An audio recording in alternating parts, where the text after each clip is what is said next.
Quand c'est-à-dire simplement la demeure. Il y a un temps d'assignation où il y a rencontre.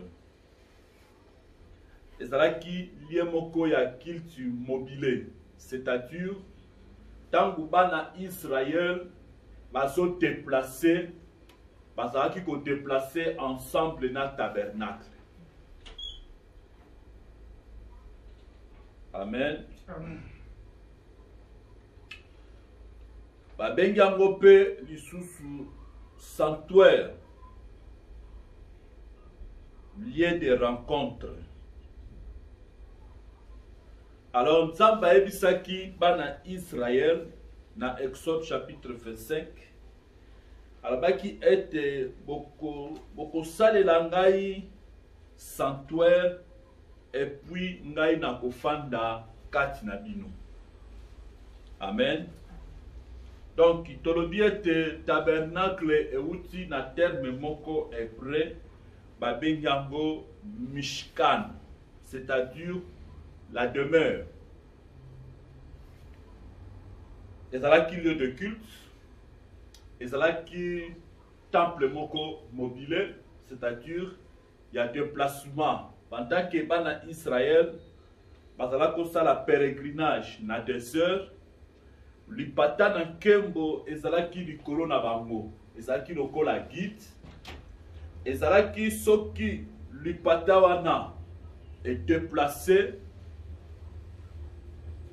ezalaki soki lipata wana est déplacé, au mona bana Israël babandi ko bongisa, babandi ko kanga ba étensile nyonso ya tabernacle parce que les colonnes de niveau eza en mouvement.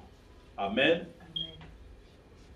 Donc, dans le but était tabernacle na hébreu elingi koloba simplement mishkan, la demeure ezalaki lieu moko ya culte, temple moko mobile, c'est-à-dire tokangisi yango totamboli parce que bazalaki na pèlerinage na 2 heures.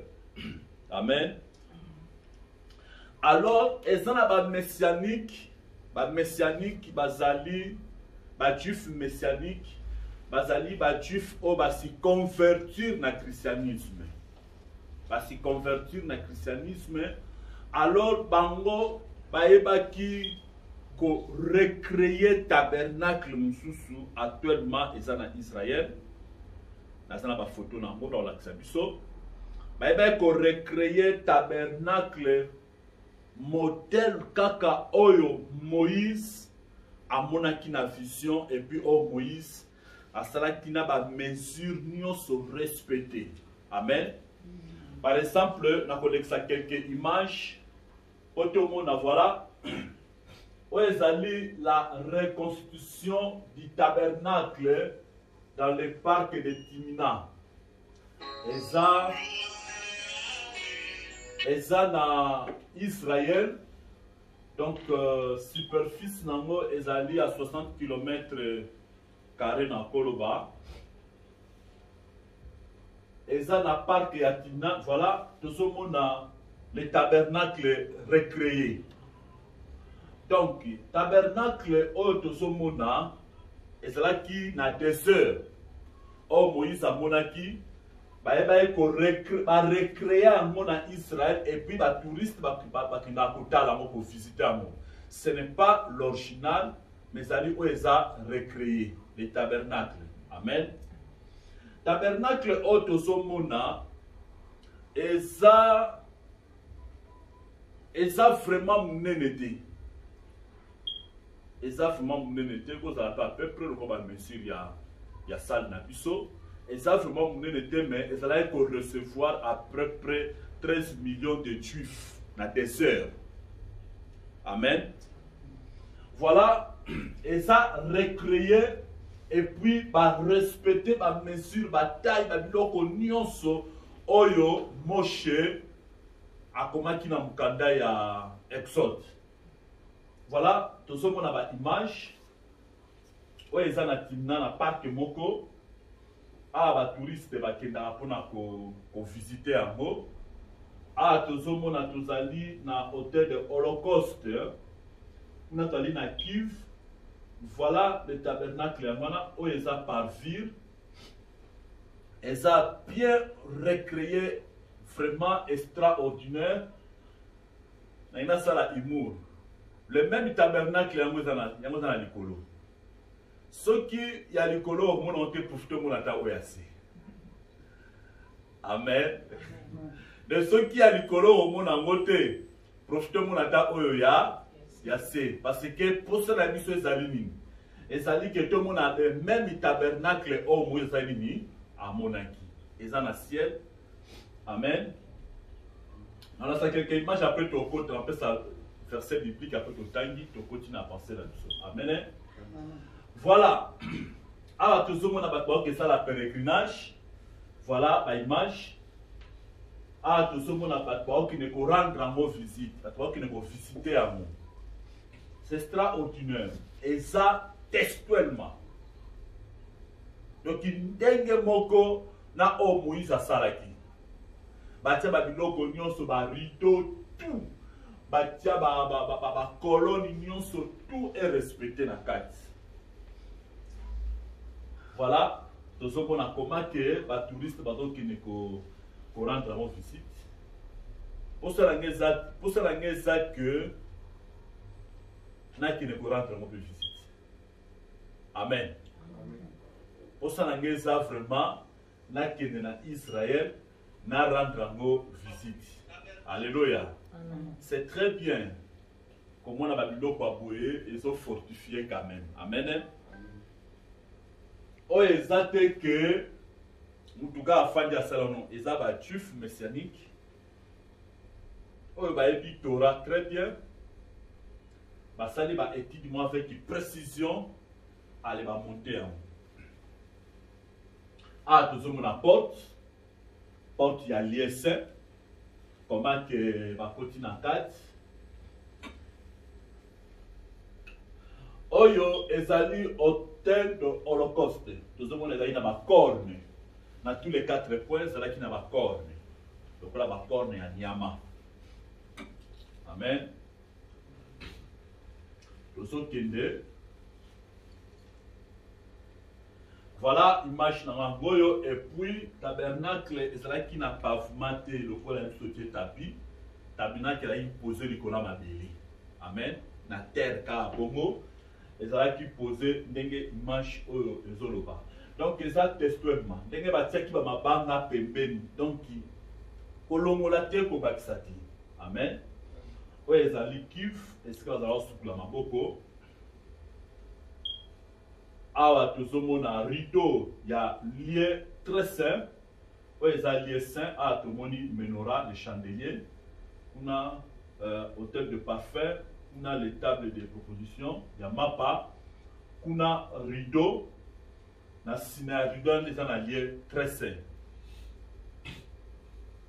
C'est bien recréé. Où les alliés rideau, il y a lieu très sain.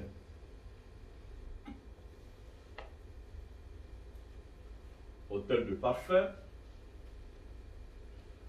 Où les alliés table et à proposition, et c'est il y a qui n'a 12 pains. Les alliés liés très saint, le arche de l'alliance. Arche, il y a témoignage. Donc, ils ont bien recréé. Donc, Ndenge Moshe à Salakamo, Ndenge Bomba, c'est pas mesure du tout. Bon, tellement va respecter la culture là-bas. Tellement va respecter la Torah. Bah, Luka va modifier, biloko que peut la peine moi exactité parce que ça interdit na Torah qu'on reproduire yango les sous. Amen. Alors ba juif messianique ba sala yango pour na ba étude même pour na biso ba païen toko kende toko visiter. Amen. Voilà na kati na yango ezala ki na 10 commandements. Nous sommes en combat que le chérubin Donc c'est bien fait.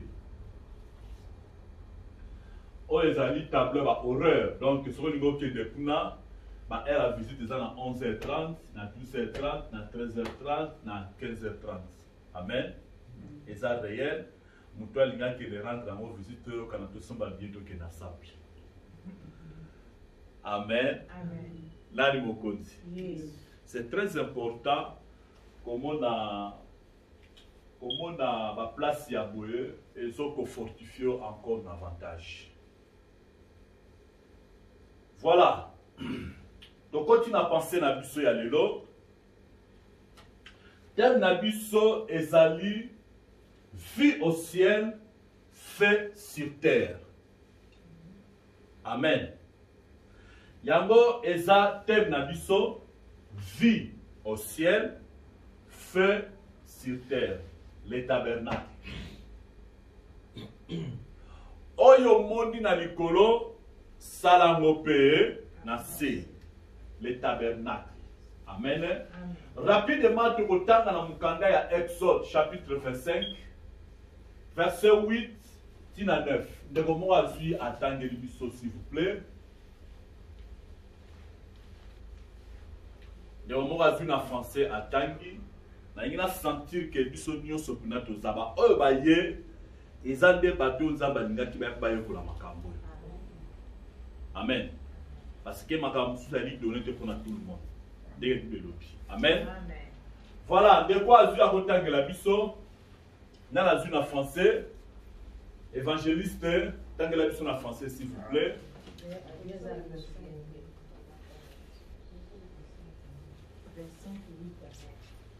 Exode chapitre 25, verset 8 à 9.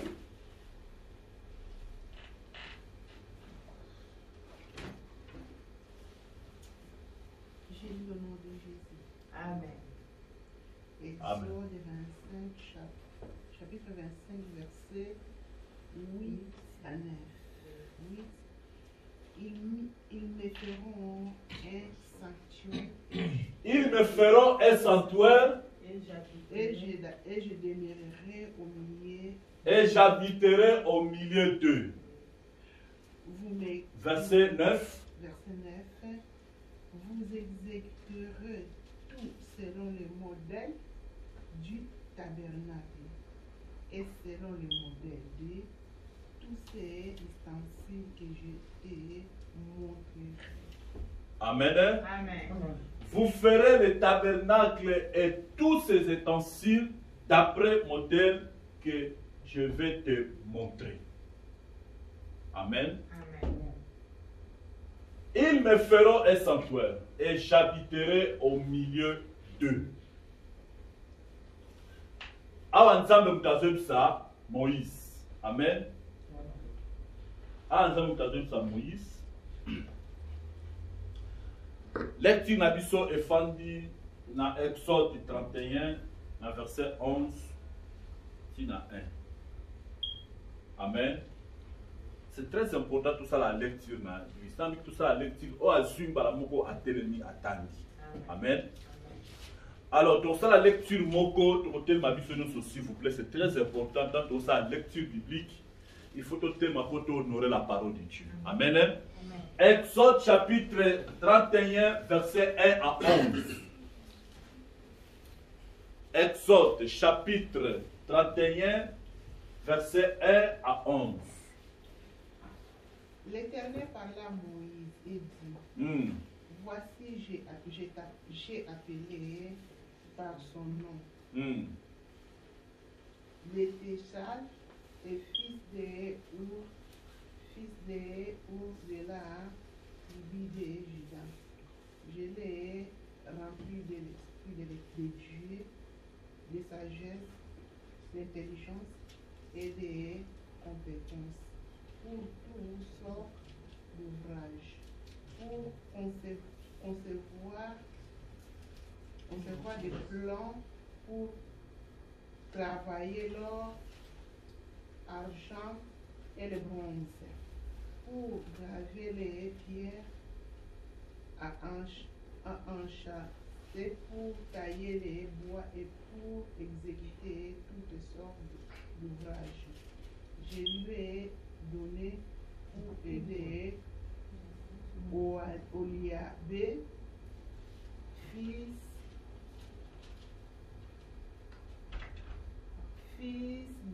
d'Isamak, de la tribu de Dan. J'ai mis de la sagesse dans les cœurs de tous les gens habités pour qu'ils fassent tout ce que je t'ai ordonné. 7. L'attente de la rencontre, l'arche du témoignage, les populatoires qui sera dessus et tous les ustensiles de la tente, la table et ses ustensiles, les chandeliers d'or pur et tous ses ustensiles, l'autel des parfums, l'autel des holocaustes et tous ses ustensiles, la cuve avec sa On a verset combien? Oui, ça. 9. Bon, c'est votre succès. Amen. Amen. Ok. Nalikina lobela natina vie au ciel, fait sur terre. Amen. Amen. Moïse azalaki un grand prophète. Azalaki un homme extraordinaire. C'est le prophète le plus considéré dans le local d'Israël. Moïse aza elembo ya loi. Soko ke na ba tribunal okomona batia balance symbole à tribunal la balance omona peut-être batia symbole ya muntu ba fini qui est voile ba fini qui est longi muntu wana o batia na tribunal ba fini ka elongi c'est la personne de Moïse. Tango akitaki na montagne ayaki na 2 commandements. Tango elongine sala ikongenga. Aza akoma symbole ya justice. Quelqu'un qui est respecté a même morale, a même loi et humanité entière basalelaka oto bengi ba loi mosaïque. Et ça a 10 commandements. Et ça a 613 lois. Et ça a divisé en 2 parties. Amen. Amen. Moïse azalaki un grand prophète. Nzambe tango akutani na Moshe, Nzambe ayebisi Moïse, viens yaka na montagne. Bible lobi Moïse akendeki na montagne ensemble na ba anciens à Israël. Pendant qu'il se retrouve qui na montagne wana, écriture soloba, Moïse a se détaché qui na ba ancien, akendeki encore plus loin, akendeki na zone moko esika ténèbres du vin ezalaki. Et dans la Bible. Akendeki na zone moko esika ténèbres du vin ezalaki. Ezalaki na zone moko esika molini. Esika mapate ya noir ezalaki. Alors Moïse a kotaki place wana. Esika ténèbres du vin ezalaki. Bible zoloba, Nzamba Israël afanda na ténèbres. Bible mtoloba mzangaite. Parce que na kati ya écriture toza na 2 ténèbres.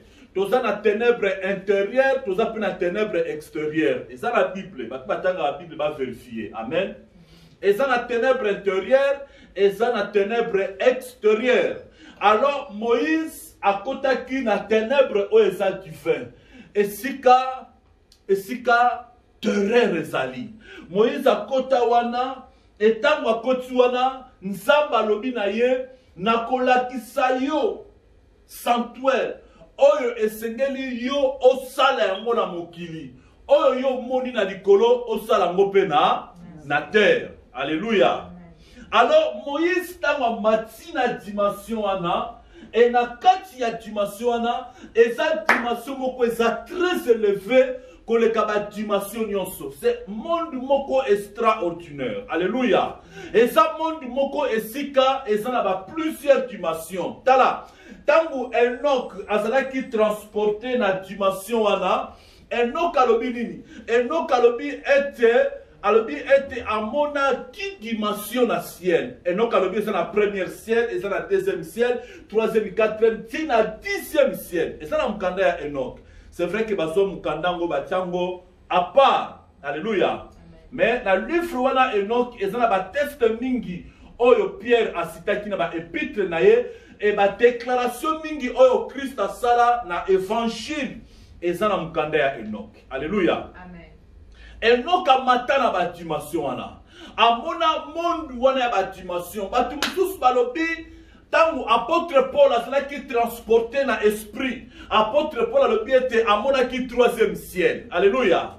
Alobi makambo mona moyen expliquant ngwesate. Oh gloire au Seigneur. Mais bien aimé, ba misusu balobi ete na kati ya ba dimension wana eza na ba monde, eza na ba ordre, ba bengi les ordres angélicales. Eza monde moko eza tellement compliqué, monde moko eza na ba être moko baza compliqué, bien aimé, eza na rapport na monde na biso. Alléluia. Biso toza na zone moko oyo ba bengi zone moko naturel, oyo ba bengi zone moko physique, oyo ba bengi le monde inférieur. Alléluia. Mais wana eza le monde supérieur, le monde dimensionnel, monde oyo eza na ba dimension ya ba dimension. Alors Moïse akota na dimension wana. Alléluia. Et tant Moïse a se retrouvé na dimension wana, il fallait Moïse amo na tabernacle, akota na tabernacle wana. Le tabernacle oyo Moïse akotaki, oyo Moïse amonaki, Moïse azalaki le deuxième personne na kati ba être humain oyo akota kati na tabernacle. La première personne à côté du tabernacle ezalaki Adam, notre père Adam, parce que le tabernacle ezalaka na jardin d'Éden. Bible solo banzamba azalaki ko kita chaque soir. Et tant que quitte chaque soir, puis le pied te atanga Ève bazala ko côtoyer Nzambe, bazala ko solola na Nzambe. Tabernacle ezalaka na jardin d'Éden. Mais tant que l'homme a péché, Nzambe asali ndenge nini? Aye ko soit tabernacle wana a transporter mon monde dimensionnel. Alléluia. Azongi semo na monde na ye. Alors Moïse azalaki deuxième personne oya kotaka na tabernacle wana. Amen. Alléluia. Alléluia. Amen. Nana sangisi biso awa. Jésus. Nani mokonzi na biso. Jésus Christ. Nabi ke malobe kosungu. Parce que na professeur. Alléluia. Amen. Alors Moïse a kotaki na kati ya tabernacle wana. Mais yoka bien aimé, pour la Moïse a kote na tabernacle wana, il fallait tika la 40 nuits et 40 jours. 40 nuits à liakate, 40 nuits à melakate, 40 nuits à lalakate. Aza debout na ténèbres du vin. Wow! Aza debout na ténèbres du feu. Azali debout ayoka ka fama mona kamutasola na ete. Ayoka ka mutu azo orienté maintenant na tikala komona ete. Moïse a tikala 40 nuits, 40 jours. Pourquoi? Parce que il fallait atteindre dimension angélicale. Pourquoi dimension angélicale? Parce que ba ange ba liakate, ba ange ba lalakate, ba ange ba limbakate, ba ange ba sukulakate. Il fallait Moïse atika la 40 nuits, 40 jours, état angélical, pour être aliaté, amelate, akene pe toilette. Alléluia. Est-ce que vous comprenez? Amen. Et tant Moïse atteindre dimension wana. Tant Moïse atteindre dimension wana. Alors Nzamba alobi na Moïse, alobi maintenant yaka. Et tant Moïse a koti na dimension. Bien aimé, et ça le colle à un pyramide. Dans la image en. Et ça le colle à un pyramide. Alléluia. Amen. Moïse tava koti na dimension l'équipe dimension nyoso. Aye ko kota na parfum. Et tava koti na parfum, Nzamba bandi ko expliquer ye. Ndenge nini ako reconstruire parfum. Et tant qu'on monte ma dimension à écouter la liesse, ça va expliquer d'où liesse kozala. Et tant qu'on compte la liesse ça va expliquer comment liesse est kozala. Et ça va dimension, bien aimé. Et ça zone moko ça très élevé. Alléluia. Et ça lui place moko oyo Satana alingaki akoma place wana. Satana bakini nako mata la montagne ya Dieu très haut et puis nako koma lokola nzambe. Satana alingaki atteindre dimension na. Mais Satana a occasion à la tête bien aimé. Laissez le prophète Moïse oya mata ki a mati a eko kota tina sanctuaire oye leki likolo na nyonso. Amen. Et tamo Moïse a komi wana Nsamba lobi na Moïse, maintenant on peut recréer en la terre. Moïse a lobi maintenant qu'on recréer en comment. Nako sala ndenge nini. Ata soki na kiti na mokili. Na bandi ko yebisa na bana Israël ba obaza makasi na ar. Baba nako sala ngo ba okokate parce que façon na moneli amu. Na ba précision, na ba mesure oyo presinga. Et ça compliqué, mutuna mukili asalango exact de ngozola kisangai. Alléluia. Nzamba lobina Moïse komitu msamate. Genèse Exode 31 au tout autant. Komitu msamate parce que na poni des hommes. Bezalel na Aholiab. Les deux personnes na ko remplir bango na molimo na ngai. C'est-à-dire quoi? Nako kwesa intelligence humaine, nako kwesa la capacité humaine, nako revêtir bango, nako remplir bango na esprit de l'éternel, l'esprit de sagesse, l'esprit de connaissance. Et tant que soit capacité wana, pendant que yo Moïse okoma nako expliquer bango, bango ba nako mona yango et puis bako sala ngo exact. Lokola basala ke lo mona yo. Amen. Alléluia. Amen. L'Esprit Seigneur est yaki likolo ya batouana. Dans mon Bible, ils ont parlé natina l'Esprit du Seigneur. Ils ont parlé natina ya onction, l'onction. Et pakolami. Et pakolamisa dompté. Amen. Et pakolamisa dompté. L'onction dans la dompté. Donc, l'onction est une capacité surnaturelle. Oyo eyaka ko poser likolo ya être humain. Omona être humain a osala makambo o bat bakosala tina mukili. C'est ça l'onction. Alléluia. Alors, tant Moïse a mon dimension oyo, bien aimé, nazo souhaité que un jour ngai Henri na mona sanctuaire wana. Alléluia. Nazo souhaité que un jour ngai Henri na mona sanctuaire wana. Deuxième personne à côté na sanctuaire c'est là qui Moïse. Mais la troisième personne oya monaka sanctuaire wana est là qui Chana il Patmos. Apôtre Jean à côté na monde dimensionnel à côté qui mon apporte. Et tant à côté na mbalamoko amona likolo fungwani. Et Jean amona sanctuaire, amona arche de l'alliance, amona et même sanctuaire au Moïse amonaki. Jean sa troisième personne. Alléluia. N'a pas souhaité qu'un jour na mona place wana. Et sa place moko et ça extraordinaire. Alléluia. Amen. Nana sangisi biso. Et sa place moko est ça extraordinaire. Et sa place moko ya rêve nangai, ya ndoto nangai que un jour na sera transporté. Jour il y a enlèvement de l'église afin que miso nangai et mona sanctuaire wana. Nzamba lobi na ye oko soyango oko sala mona mokili. Pourquoi bien aimé? Prêtez attention. Pour la ligne il fallait qu'on recrée sanctuaire moko. O ezana likole sala pe na mokili. Nzamba lobi na Moïse. Alors le sanctuaire oyo ko sala et ko sala ba brikité et ko sala ma bayate et ko sala sanctuaire mon côté oyo ko sala extraordinaire na miso ya bana Israël na désert non nzamba lobi oko sala la ngai tente le même tente oyo bana Israël bazo fanda oko sala la ngai ngo pe sanctuaire place ngana ko sala kati na bango pona nini À quoi ça Moïse sinon Thomas va brique. À quoi ça Moïse sinon pour un jour est-il à ta patrimoine mondial. À quoi ça Moïse pour katabakoni pour ça va mire non. Nzamba lobi okosarango lolenge attente oyo bino bolalelaka. Alléluia. Pour nani bana Israël na dessert balala na batante nzambe pe linga fanda kat na bango na batante.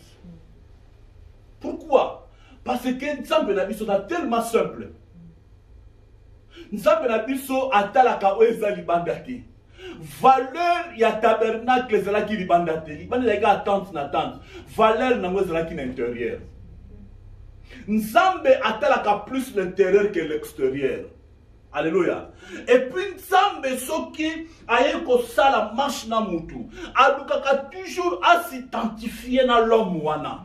Na ba capacité na ye, na langage na ye, na lolenge na ye. Nzamba ko luka à s'identifier na être wana. C'est la même chose le tabernacle. Bana Israël ba fanda kana ba tente, nzambe pa lo bingai boko sala nganda ka mabanga te, ya ba fondement te mais ya tente lo kolo ya bino parce que nzamba lingi a s'identifier na peuple na ye. Alléluia. Asa nzambe moko ta lukaka keno ngana nzambe ifuna za ndaku moko batonga na ba brique ndaku moko ya kitoko. Non, nzamba luka a s'identifier na bango pona nini parce que ayeba kiete bazali ba pérégriner. Bazana passage na désert. Le lenge bino bozana passage na désert, ndape na passage na bino. Mukolo bino bako na terre promise. Tango otonga bandaku ya ba brique ngai po otonga ngai temple ya ba brique. Alukaka s'identifier na milliers. Alléluia. Mais ce qu'on tali tabernacle on a au monango et le voiture ezati. Valeur nango za plus na kat. Alléluia. Amen. Oyo moni na likolo salango pe na mokini. Bien-aimés, ceux qui ont remarqué, Nzamba souhaitaka plus. A souhaitaka plus makamba likolo salama pe nasi. Alléluia. Même si on allait par exemple na prière na prière dominicale. Tant que Yesu a la ses disciples qu'on prier.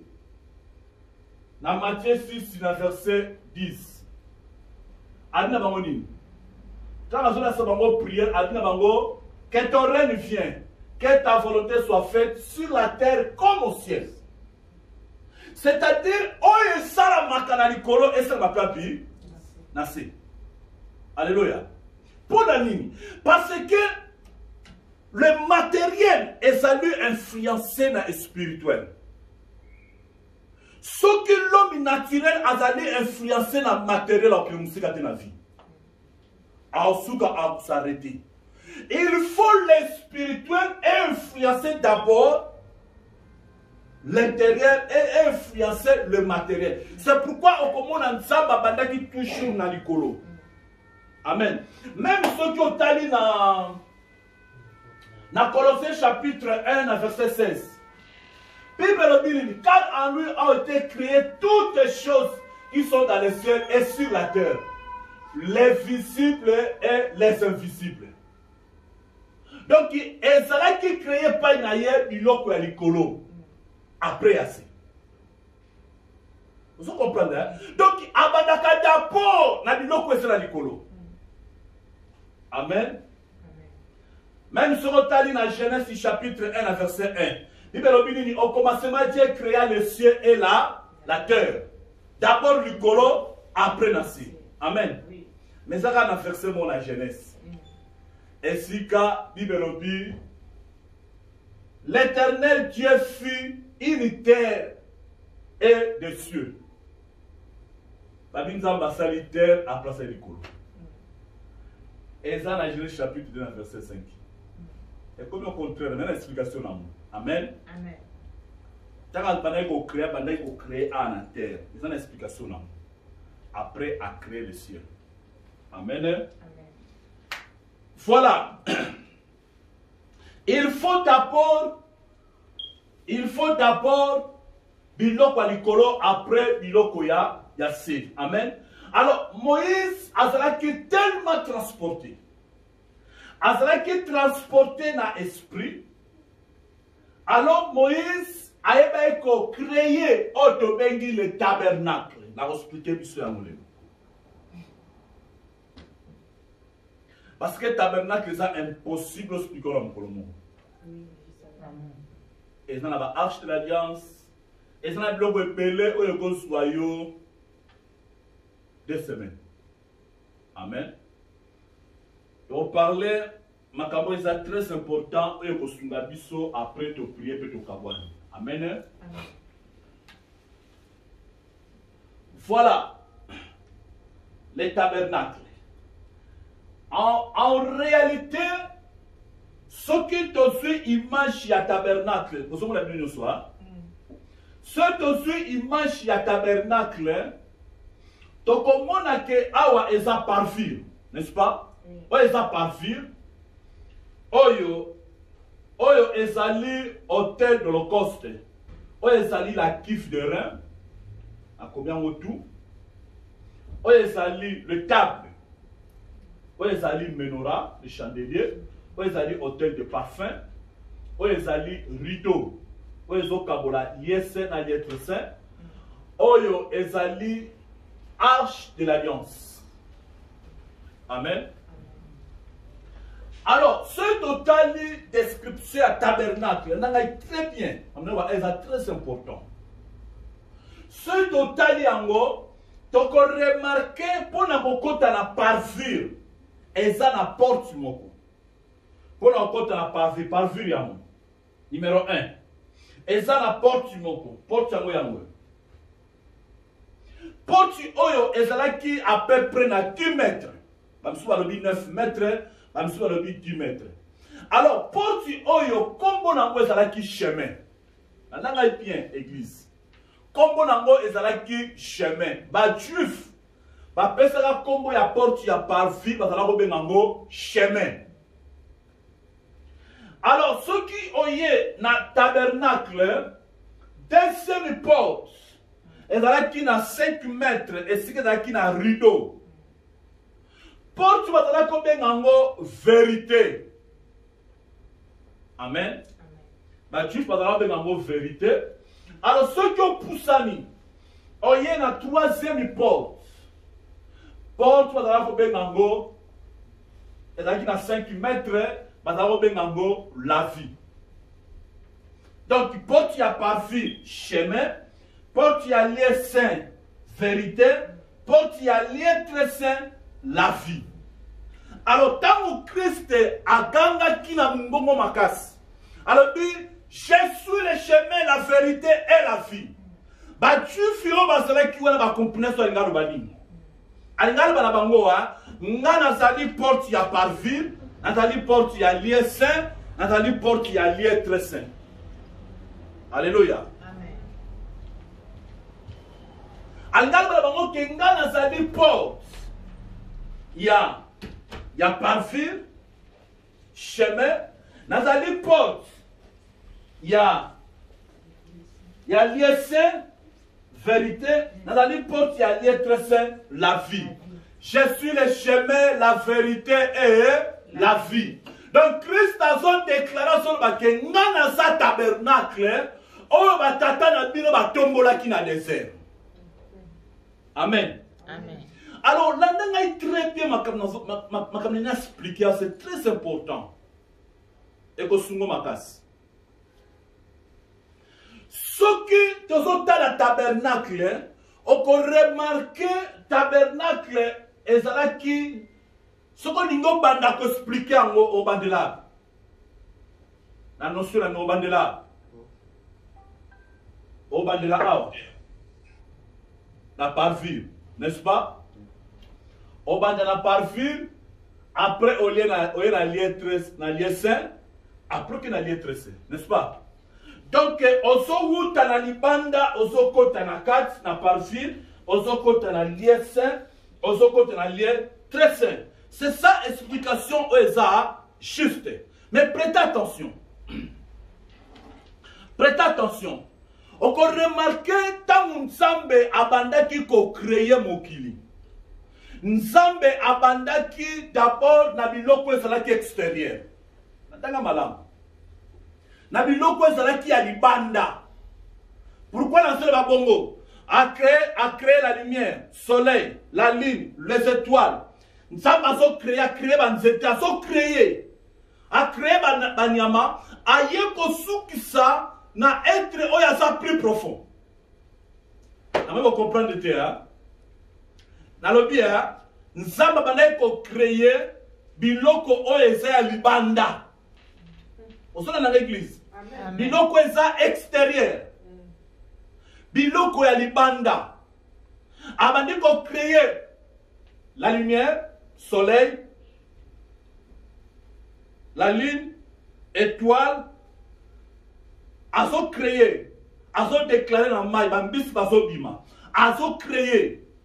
Donc azo sala biloko eza libanda. Et tant walinga silisa, aye kosuksa na eloko eza plus profond, être humain. Bonsoir dans l'église. Amen. C'est ça notre procédure. Procédure eza moko, yango na tina image. Procédure ezaka moko. Toutaka tobotamaka tozalaka bébé. Nandanga bien. Amen. Oza bébé. Soki obotami bébé, oza loin ya réalité na. Oza musika ya yo na yo, ya intérieur na yo. Omi yebite soko oza. Oza encore plus loin ya vraie réalité na yo. Na lobi hein? Na création abandi ko créer biloko oeza ya libanda, des choses extérieures, n'est-ce pas? Après aye source na biloko eza profond. Et les choses profondes abandaki na âge à bébé te azalé déjà majeur. Osula nanga azalé déjà majeur. Alors, c'est la même chose tant que tobotamaka. Tobotamaka tozalaka bébé. Tant que tu botami asa bébé, azana 3 lampes. Ceux qui ont été bons de l'eau. Nous avons 3 lampes, même science et ce qu'on approuvons. Amen. Tant que botami, azana 3 lampes. Il y a un moment où il y a 2 ans, 3 ans, à Oki, Mazo, Mateskali, Azoki, Ozo comprendre où énergie en dengue ni. Parce que azana 3 lampes, où est Zakatina, et ça va lumière Zakatina. Où est-ce qu'on réactive. Alléluia. Alors, tobota maka bébé oza loin, oza extérieur na, oza musika vraie réalité na. Alors tant ozo kola, olongwe na âge ya bébé, oye na âge ya 25 ans, oza toujours na 3 lampes, oza toujours debout, ozo ko si découvrir malembe, n'est-ce pas? Parce que bébé na mona 25 ans rapport ezati. De l'âge à 25 ans, tu déjà aussi découvrir mouké. Alors, tant que comment, na âge à 35 ans, au tigre na 2 lampes. On a force de diminuer. Alléluia.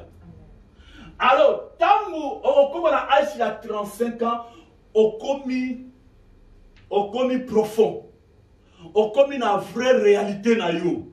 Osé baso kinga la za nan. Alléluia. Donc, il a se retrouvé dans l'intérieur. Amen. Et tant que nous avons l'âge de 75 ans, nous avons une lampe qui est vers la mort. Amen. Donc, il a commis profond. Il a continué une vraie réalité. Alors, l'homme est en botama, azo utamusika ya vraie réalité. Donc, moi, na bébé. Moi, un bébé, a un rapport à un homme il y a 35 ans. Parce qu'un homme il y a 35 ans, c'est un homme très profond. Alléluia. C'est un homme très profond. Mais yoka. C'est ok dans l'histoire de Salomon. Tu remarquer quelque chose. Salomon a commencé un livre à Cantique des Cantiques à l'âge de 25 ans. Salomon a comme un livre à Proverbe à l'âge de 50 ans. A comme un livre à Ecclésiaste à l'âge de 60 ans ou 75 ans. Là-dedans, bien. soki otangi livre ya cantique des cantiques, otangi na livre ya proverbe, so ba yebi sio ke ezaka na auteur moko mutakuma ba livre o isato ondimati.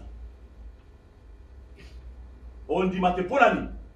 Parce que langage ya Salomon na cantique des cantiques, ezalaki langage ya un homme amoureux. Donc mutu moko aza encore très jeune, nanu asi découvrir te. Merci beaucoup dans l'église. Nanu asi découvrir te. Tala, si on a un livre à proverbe, on peut remarquer dans le livre à proverbe, le langage au Salomon utilisé. On dit matin qu'il y a un livre à cantique. Parce que dans le proverbe, il y a comme profond. Alors, c'est extérieur. C'est qu'il faut que musique ait une vraie réalité. Mais tant que comme un livre à proverbe, alors, et ça, malamu mingi koleka okende na ndaku ya dei ki na ndaku ya fête. Langage est changé. Parce qu'il y a comme profond. Et tant que comme un livre ecclésiastique, à cette déclaration, alors, vanité et vanité. Pour la ligne. Parce que a commis très profond. Alléluia. A commis très profond. Alors, l'homme a eu ta musika pour se découvrir. Mais nous sommes au contraire. Nous sommes à Bomodi. Nous sommes à déjà dans profondeur. Alléluia. Nous sommes à profondeur. Abandakana mutute na extérieur musika na yo. Après tu au comme à profondeur. Nzamba bandaka mbalamoko na profondeur. Point na lobi bongo. Ce que tangi na Exode, auto tu tanga na chapitre 31. Nzamba ebisi Moïse. Sala tabernacle. Oyo mona likolo sala monateur. Tango Moïse a bandit qu'on créer tabernacle, chose étrange. Et l'eau quoi liboso oyo nzamba tinda qui va créer ezala qui arche de l'alliance. Yango. Ezala qui arche de l'alliance. Et l'eau quoi eza intérieur. Yango. Le matériel y a lié très sain. Mais ce qui ont allé batei mingi nanga bien. Batei mingi so ngati ya tabernacle abandela ango wapi. Abandela par ville. Azoke, tiens, comme on a lié très sain. Mais, nga na connaissance na ngai, na bandela ango na par vérité. Na bandela ango na lié très sain. Après, na ba au succès na par ville. Alléluia. Parce que par ces années, prédicateur à Koloba, oui, par fil les alliés chemin, oui, à connaître chemin, à connaître vérité, où les alliés liés sains, à connaître la vie, où les alliés liés très sains. Mais non, nous sommes envoyés ici Moïse, à ton tabernacle, à ici ton gars arche de l'alliance. Nous sommes abandonnés na intérieur. Na profondeur. Alléluia. Amen. Normalement, ce que nous avons demandé au bandela wapi. Batamayele bazalia au bandela. Au banda fondation au tombe de fondation après, nous tient mur. Au tombe après au tient nini. Au sali ceinture après au tient au tête ya likolo au tient bateau au kangi tout. Mais pas Nzambe au contraire. Ba mobile ba étensile eza biloko oyo yaka après soki ba sisi ko sa nini kotonga. Mais pas Nzambe au contraire. Alors bi boko banda d'abord na arche de l'alliance. Alléluia. Amen. Là ça c'est une image à arche de l'alliance hein. Autour ça na image nango. Voilà ça musika.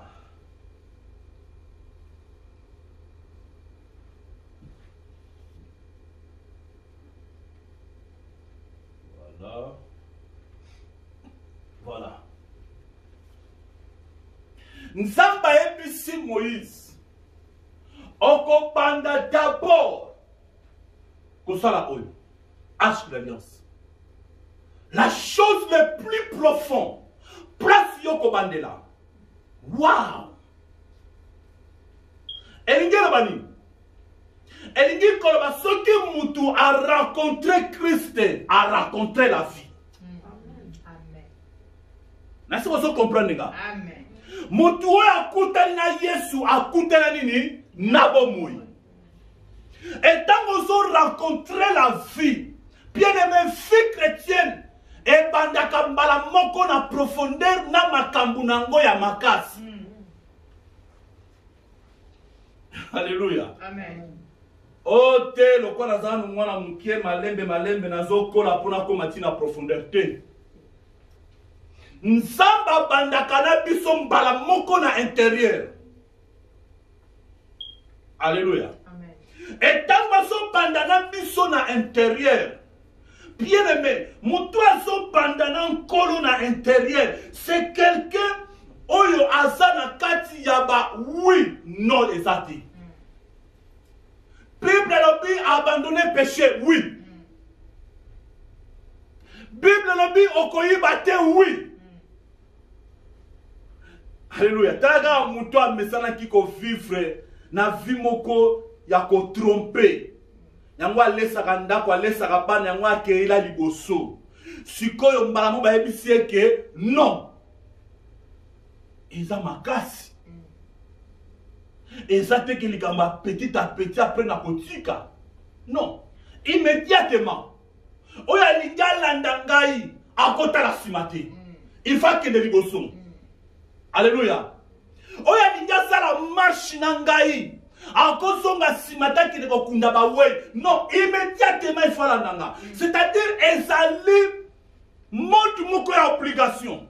Obligé. C'est comme tel moutabeli cancer. Mais c'est pour obika il faut ça la chimie à cancer. Obligé. C'est comme ça vie chrétienne. Donc moutoir à sa rencontre la Christ, à sa rencontre la vie. Bible lobby que on soit la vie éternelle. Non. Bible lobby au suivant immédiatement. Nous avons la futur, nous avons immédiatement. Na présent, merci. Alléluia. Et tant que vous rencontrez la vie, et ça montre moko ya détermination.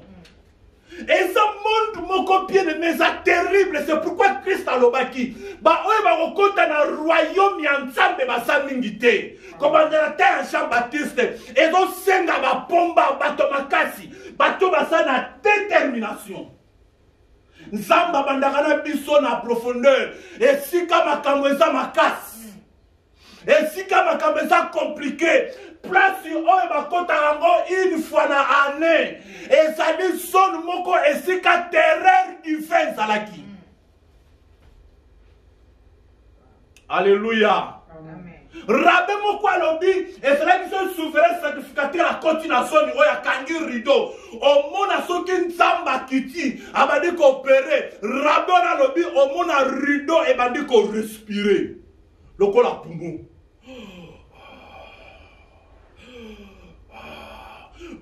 Donc, rideau comment respirer le col à poumon. Bah, on va se qui n'a lié sain. C'est pas pour dire qu'un rideau va dire qu'on respire, va comprendre que hauteur de vie à sa nakati. Alléluia. Amen. Merci pour ce comprendre. Amen. Maman bezo sungabiso. Amen. Alors rapidement pour que l'on soude ça.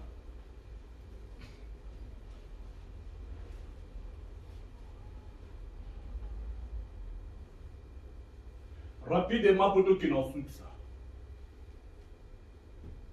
Voilà. Alors, mutu oyo a outi na extérieur. Alinga zwa vie chrétienne. Lokola mwana mukie. Ali malembe tina okoma profond. Aza mutu azo bandela parvir. Azo bandela awa. Alléluia. Abandena parvir azo kende malem. Et tant azo kota na sanctuaire, oko remarquer loko moko. Soka linga kota na porte. Na droite ne eloko ni ezawana. Messa ya mapa. Amen. Amen. Na droite na ye eza na mesa ya mapa. Na gauche na ye eza na chandelier. Menorah. Comme ya jeune fille nanga. Menorah. O eza mwinda, a ezalaki mesa, ezalaki na 12 pains. Pourquoi 12 pains? Parce que tu en as 12 mois. Comme on a janvier, décembre. Alors, moto oya uti na libanda, à côté na sanctuaire, c'est quelqu'un oya yé ko semble la pour l'intérêt. Aye na église pour na libala, aye na église pour na famille na bango bazo loka bango bazo kende liboso te. Aye na église parce que ba lien de famille ça est belé. Aye na donc aye na église pour anini. Ba problème est tellement ébélé. C'est-à-dire c'est quelqu'un qui a côté lui wapi. Na parvi. Mon colo a conçu biloko connaissance sani. Akenaï. C'est pourquoi au commun a ce moutoyen na Europe sika. A ensemble là tout le monde a le bon pasteur. Na église na ça le bon pasteur. Moutazo semble la moutazo prier. Pour la nini, a ensemble parce qu'il a besoin ya mukanda. Ta mukaka sur mukanda ça nini. Atiki nae. Et siri nango. Parce que on a yela qui et si na zui. C'est quelqu'un oya banda qui wapi na parfum. Et tant wazo contre la lié très sain. A contre la lié sain et l'autre c'est la droite na ezali mesa ya mapa. Mapa ezali mapa ezali ba paix quotidienne. Paix quotidienne. Notre Père, o azana Nicolo, pesa biso li para biso ya mukolo na mokolo. C'est-à-dire, ezali paix quotidienne. Donc, à côté na bon sambé, et l'oko nyonso ezalaka na droite, yango ezalaka supérieur. O ezalaka na gauche, ezalaka inférieur. Or, mutu à côté na parfum, soit à côté na liesse, menorah, et ça na gauche na ye. Oh, il y a la droite des table à paix. C'est-à-dire, pour naïe, les paix quotidienne. Lipa ya mokolo na mokolo. Oh, yes, alobi mutako vivre kaka na kwanga te na lipa te. Mais na toutes les paroles, elles sont dans la bouche de l'Éternel.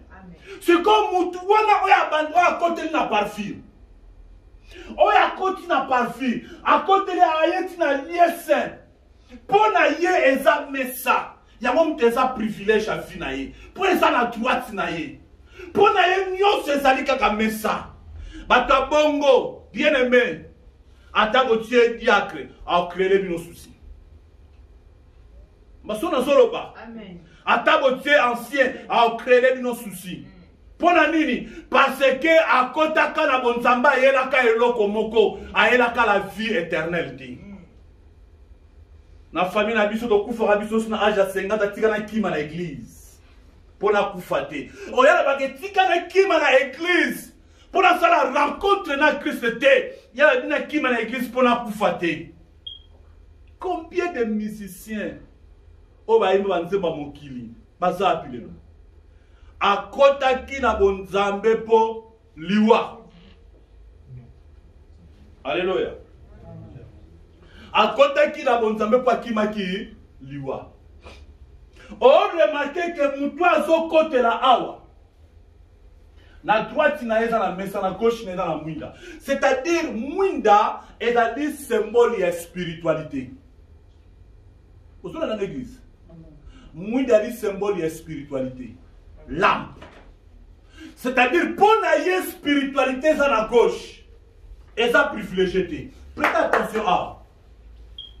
Spiritualité ça na gauche, donc menorah pour naïe ça na gauche. Et ça la première place. Oh, et ça la première place pour naïe et ça li ba pierre quotidien. Alléluia. Amen. Nani mokonzi. Yes. Mais yoka, nsambe tango abandaki, ayebisi Moïse, yebisa Bezalel. L'esprit d'intelligence et de sagesse et l'eau qu'on créé et qu'on a la arche de l'alliance. La chose le plus profonde. Pourquoi? Parce que la arche de l'alliance ezalaki esika écriture ezalaki. La parole. Les 10 commandements ezalaki kati na sanduku ya mibeko. C'est que tant que azo bandana nzambe, azo bandana lié très sain. Na makambo sika makambo eza compliqué. Azo ko apprendre parole. Na kati ya alliance ezalaki na man. Oyo ezali lipa ya bomoi. Alléluia. Amen. Et tant qu'on s'est préparé, tant qu'on a abandonné tout, tant qu'on a suivi ma décision, Yoka, tant qu'on a suivi ma lien très sain, et là qu'on est aux droite, chandelier Mwinda, et là qu'on est à la gauche, Messa. C'est-à-dire, pour la moutou, on a bandi ensemble. On a suivi moi. Tant qu'on s'est préparé, à ce moment là, très sain. Et lorsqu'on est à la droite, on est à la première place de ça, Mwinda. Mwinda, c'est le symbole de spiritualité. L'esprit. Alléluia. Moutou, oyo asana Mwinda, c'est quelqu'un qui a sa vérité. Est-ce que vous comprenez? Amen. Très bien. Na bandi na fi, na sa préparé. Na bandi fi chrétien, il y a obligation. Chez toi, quitter, il faut la quitter. Abraham, quitter, a quitté. Au compte discuter, et ça montre d'obligation. Amen. L'autre a son pima na Sodome na Gomorre. Mutu moko ta otana sima. Oya komeka kotana sima atika libanga mungwa. Oya mekaki atika libanga mungwa. Monde d'obligation. C'est-à-dire tant qu'on t'a bandana biso et ça obligation.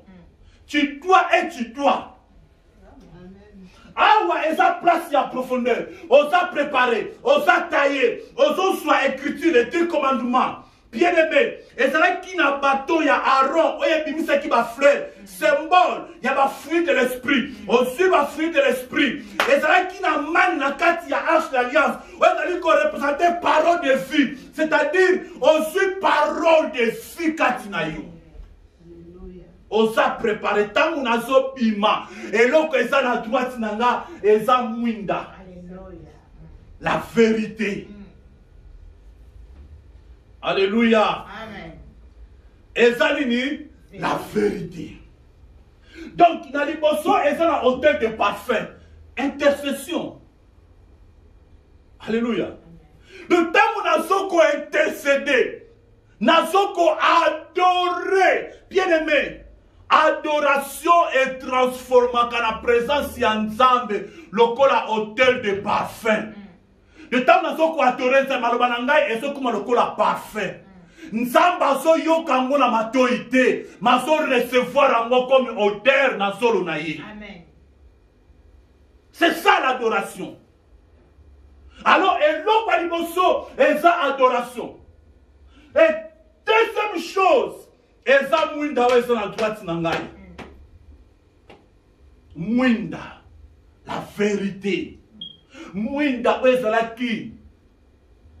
Et là qui a 7 chandeliers. Le corps a oyo liboso. Alléluia. Et mwinda oyo, et là qu'on représentait ni. Mwinda oyo, et là qu'on représentait le chandelier. Milimo 7. Milimo 7. Oui, ça mkanda Esaïe chapitre 11 verset 2. Branche ya liboso na katikat, elles ont représenté l'esprit du Seigneur. Deuxième branche, elles ont représenté l'esprit de sagesse. Troisième branche, elles ont représenté l'esprit de l'intelligence. Quatrième, esprit de conseil. Cinquième branche, esprit de force. Sixième branche, esprit de connaissance. Septième branche, esprit de crainte de l'Éternel. C'est-à-dire, Mwinda Oezan à droite, elles ont représenté Milimo 7 Yanzambi, Oye contrôle l'église. Alors, bato batonga qui mazeka milimo misato. Ezalaki nini? Esprit du Seigneur, esprit de sagesse et esprit de l'intelligence. Les trois. Et tout à qui du colo ya Bézalel na Aholiab pour reconstruire le temple, sanctuaire, tabernacle. Alléluia. Alors, Mwinda est très important dans la fin de l'abisson. Mon toit s'est préparé ensemble. Mon toit continue dans le monde d'obligation. Dans le monde de décision. Bien aimé, il faut dans la fin de l'abisson, on s'est animé dans l'esprit de sagesse. C'est très important qu'on a besoin de sagesse, bien aimé.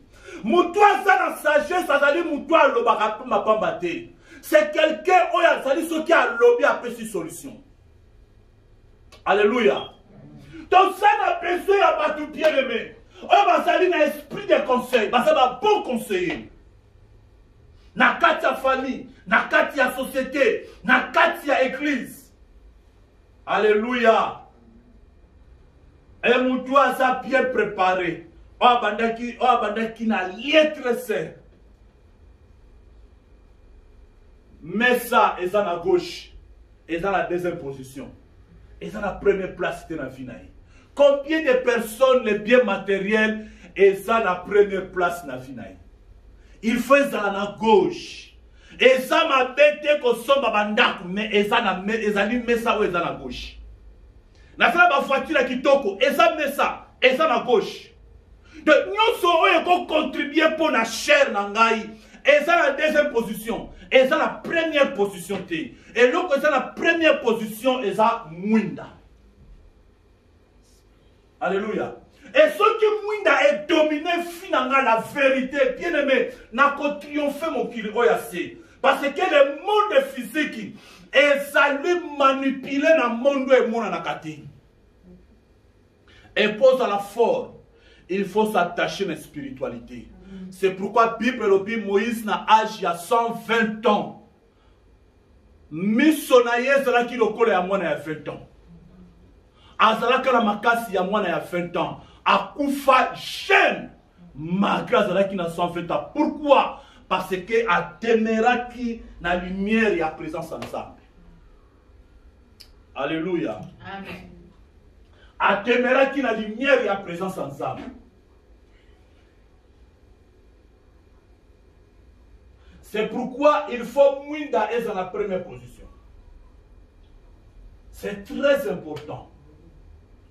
Ce que tu as forme à tabernacle, est dans la forme à quoi? C'est bien fait. Et ça quoi? Classement est en l'union. Comme dans la arche d'alliance, quand il y a un hôtel de parfum, na menorah, na mesa, na cuve, et puis na hôtel de l'Holocauste, Ezali, croix mobimba. Alléluia. C'est un grand mystère. Amen. Et rapidement, tant que mutu abimi eza mwinda, et tant mazoya, na face na etant azoya na lieu saint, na face na e aokutana na la cuve de rein. Ezalaki le seul ustensile oyo basalaka ezalaka na mesure te. Bomoni nyonso oyo eza awa eza na ba mesure. Kaka oyo mutaki na mesure te. Alléluia. Pour ne pas na mesure te parce que tangu na connaître makambo tout na zoni na lieu saint na okuta na cuve ezalaki na mai. Eza na mesure te. Ezo représenter la grâce. La grâce de Dieu est dans la mesure de. Et ça limité pour un groupe moya. Non. La grâce de Dieu est illimitée. Et dans il y a grâce.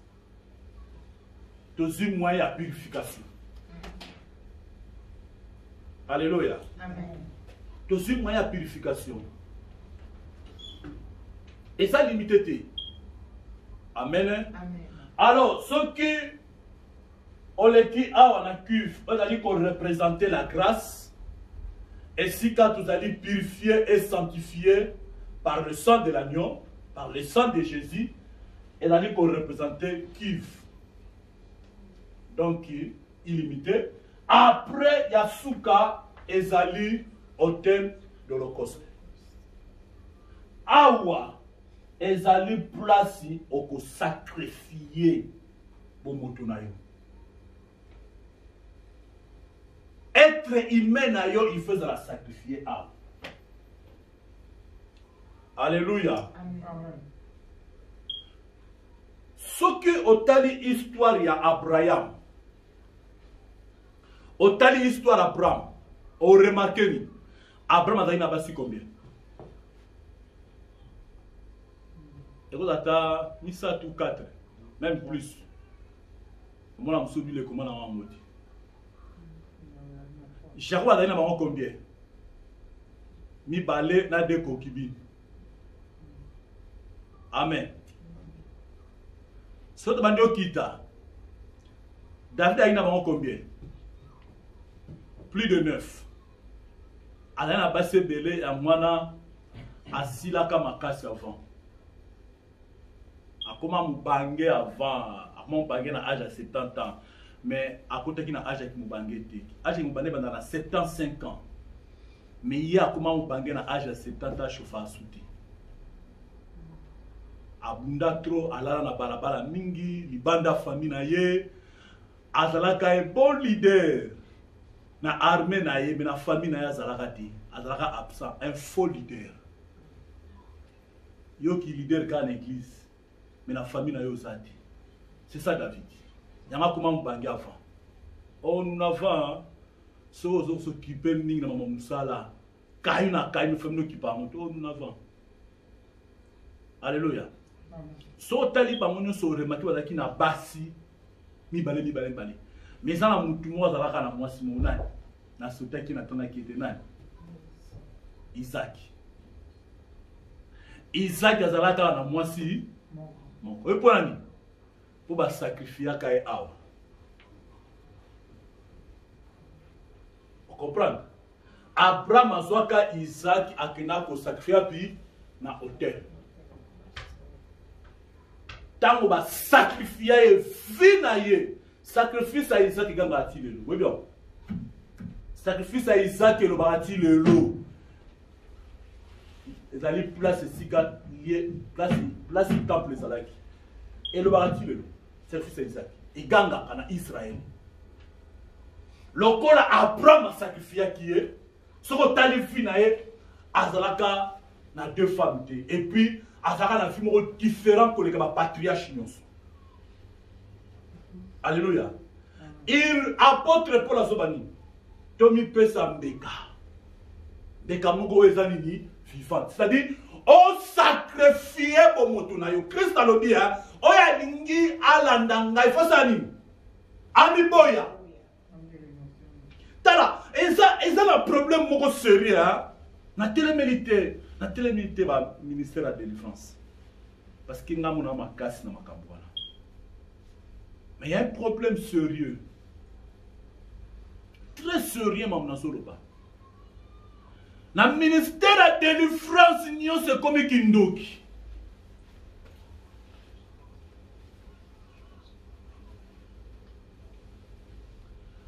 C'est comme Kindoki. Tu dois prier. C'est comme Kindoki. Le ministère de la délivrance. Masona Soloba. Tout est devenu sorcellerie. Nzoto oyo, molimo ya nzoto, ekene musika, molima musuni, nana yebisi. Bible le dit, chair nabiso eza ennemi à esprit. Notre chair est se posaka makamba molimo. Elingite o évoluer mama molimo. Si comme Bible le dit, il faut sacrifier na hôtel de l'Holocauste. Il faut qu'on sacrifie notre chair. Il faut tout sacrifier. Amen. Tu prier le bon Dieu. la nature du péché. Il faut la sacrifier. Nature wana péché fanda, ils ont dominé finalement. Il faut la sacrifier. Il faut d'abord trouver la vie au bandana na lieu très saint. Préparer. Au coin na munda la vérité. Au coin na parfum et si ka chemin na biso fandeli. Notre doctrine, chemin sa doctrine. Amen. Sacrifier vos motunayo. La chair et le désir de la chair. Amen. Tellement pour te bon de ça.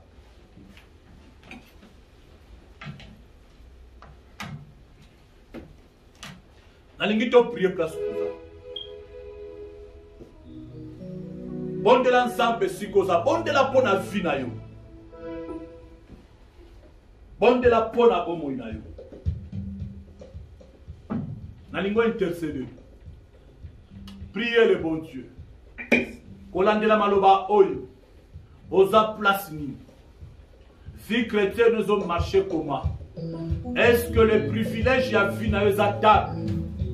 Makamba mokili, oh le spiritualité. Priez le bon Dieu si kozali. Bon de l'ensemble à bon mouille place ou ça. Na luka mutumo ya ko bon de la pokwa lelo. Mutumo ya ko luka nzambe ya solo. Priez le bon Dieu, alléluia.